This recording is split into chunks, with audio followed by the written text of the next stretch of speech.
এতদিন ছিল যা আড়ম্বরের ক্ষণিকের জৌলুস, দহন শেষে পড়ে থাকে ছাই শেষের অবশেষ।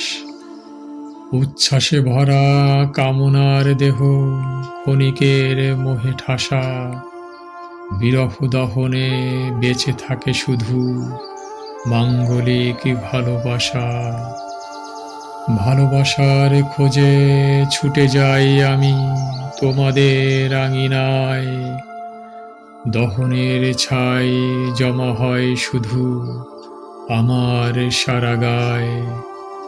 ধন্য আমি ছাইয়ের পরশে নীলকণ্ঠ মহিমায়, জন্মে জন্মে বেঁচে উঠি যেন অলৌকিক শুদ্ধতায়।